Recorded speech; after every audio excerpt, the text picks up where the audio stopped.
Hi hello friends, welcome back to our channel explore with Keerthu. இன்றைக்கி நம்ம bread halwa எப்படி செய்கிறது அப்படிங்கிறத பார்க்க போகிறோம். ஸோ இப்போ நம்ம வீடியோக்குள்ளே போகிறதுக்கு முன்னாடி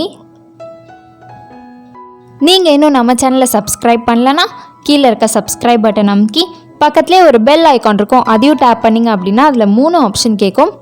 அதில் ஆல் அப்படிங்கிற ஆப்ஷனை செலக்ட் பண்ணி வச்சுக்கோங்க. ஸோ தட் நான் எப்பப்போலாம் வீடியோஸ் போகிறோனோ அப்பப்போலாம் உங்களுக்கு ஒரு நோட்டிஃபிகேஷன் வந்துடும். ஃபர்ஸ்ட்டு நான் இன்றைக்கி 4 பிரெட் ஸ்லைசஸ் எடுத்துக்கிட்டு இந்த மாதிரி பாதியாக கட் பண்ணி விட்டுக்கிறேன். இந்த ப்ரெட்டில் உங்களுக்கு வேணும் அப்படின்னா சைடில் இருக்க அந்த ப்ரௌன் கலரை மட்டும் கட் பண்ணிவிட்டு நடுவில் இருக்க ஒயிட் கலர் ப்ரெட்டை மட்டும் எடுத்துக்கலாம். நான் அந்த மாதிரி பண்ணாமல் ஃபுல் ப்ரெட்டாகவே எடுத்துக்கிறேன். இந்த மாதிரி ஃபுல் ப்ரெட்டாக எடுக்கிறதுனால அல்வா கொஞ்சம் திப்பியாக இருக்கும். நெக்ஸ்ட்டு எண்ணெயை நல்லா காய வச்சுக்கிட்டு எண்ணெய் சூடானதுக்கப்புறம் நம்ம கட் பண்ணி வச்சுருக்க இந்த பிரெட் பீசஸை உள்ளே போட்டு நல்லா ஃப்ரை பண்ணி எடுத்துடலாம். அது 2 சைடுமே இந்த மாதிரி கோல்டன் ப்ரௌன் கலரில் ஃப்ரை ஆகிற வரைக்கும் ஃப்ரை பண்ணிவிட்டு இப்போ எடுத்து ஒரு தட்டில் வச்சிடலாம். இதே மாதிரி எல்லா பிரெட் பீசஸையும் ஃப்ரை பண்ணியாச்சு. இந்த அளவுக்கு கோல்டன் ப்ரௌன் கலரில் ஃப்ரை பண்ணணும். நெக்ஸ்ட் ஒரு பிளேட்டில் காய்ச்சி ஆற வச்ச பால் ஊற்றிக்கிறேன் நான். இதில் நம்ம ஃப்ரை பண்ணி வச்ச இந்த பிரெட் பீசஸை இந்த மாதிரி ஒரு 2 மினிட்ஸ் வரைக்கும் சோக் பண்ணுங்கள். சோக் பண்ணிங்க அப்படின்னா கொஞ்சம் நேரத்தில் அந்த ப்ரெட்டு இந்த பால் எல்லாத்தையும் கொஞ்சம் அப்சர்வ் பண்ணியிருக்கோம். ஒரு 70% அப்சர்வ் பண்ணால் போதும். அப்சர்வ் பண்ணதுக்கப்புறம் எடுத்து வேறு ஒரு தட்டில் மாற்றி வச்சுருங்க. இப்போ எல்லாத்தையும் அதே மாதிரி பண்ணியாச்சு. மீதி பால் மீந்திருக்கு. அண்ட் ப்ரெட்டும் நல்லா சோக்காகி நல்லா சாஃப்டாகிடுச்சு பாருங்கள். இதுக்கு மொத்தமாக 1/2 லிட்டர் ஆஃப் பால் தேவைப்படும். நெக்ஸ்ட்டு ஒரு எம்டி கடாயில் நான் ஒரு 4லேருந்து 5 ஸ்பூன் அளவு நெய் சேர்த்துக்கிறேன். அண்ட் நான் ஆல்ரெடி சொன்ன மாதிரி இதுக்கு மொத்தமாக 1/2 லிட்டர் ஆஃப் பால் தேவைப்படும். அந்த 1/2 லிட்டர் ஆஃப் பாலில் பாதி நம்ம யூஸ் பண்ணிட்டோம், மீதி பாதி நெக்ஸ்ட்டு நம்ம யூஸ் பண்ணுவோம்.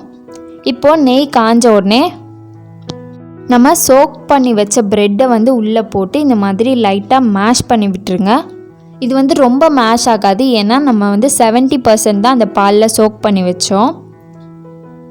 இதை கொஞ்சம் நல்லா மேஷ் பண்ணிவிட்டு அதுக்கப்புறம் நமக்கு மிச்சம் மீந்துச்சுல்ல, இது சோக் பண்ணதுக்கப்புறம் மீந்த பாலை ஊற்றிடுங்க. ஊற்றிட்டு நம்ம 1/2 லிட்டர் பாலில் பாதியாக பிரித்து நம்ம இதை சோக் பண்ணுறதுக்காக யூஸ் பண்ணிட்டோம். மீதி பாதியை இதில் மறுபடியும் ஊற்றி நல்லா வேக வச்சிடலாம். பால்லே அந்த ப்ரெட்டு நல்லா வேகணும். இப்போ இந்த மாதிரி நல்லா கொதிக்கும். ஸோ இந்த மாதிரி வேகும் போது நம்மளோட ப்ரெட்டு இன்னும் கொஞ்சம் சாஃப்ட் ஆகும். ஸோ மேஷ் பண்ணுறதுக்கு கொஞ்சம் ஈஸியாக இருக்கும். இது கூடயே 1 கப் அளவு சுகர் சேர்த்துக்கிறேன் நான். சுகர் சேர்த்து இந்த மாதிரி நல்லா கலக்கி விட்டு இது கூடயே எந்த அளவுக்கு மேஷ் பண்ண முடியுமோ அந்த அளவுக்கு மேஷ் பண்ணிக்கிறோம். நம்ம ப்ரெட்டோட 4 சைடையும் கட் பண்ணலை, அந்த ப்ரௌன் கலரில் இருக்கிறத. அதனால கொஞ்சம் திப்பியாக தான் இருக்கும். உங்களுக்கு ரொம்ப கொலன்னு வேணும் அப்படின்னா நீங்கள் அந்த 4 சைடையும் கட் பண்ணிக்கோங்க.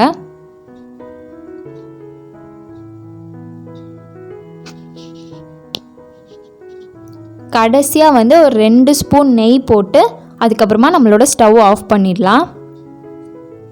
ஸோ இந்த ஒரு கன்சிஸ்டன்சி. இப்போ நம்மளோட பிரெட் அல்வாவை ஒரு பவுலில் ட்ரான்ஸ்ஃபர் பண்ணிக்கிறேன் நான்.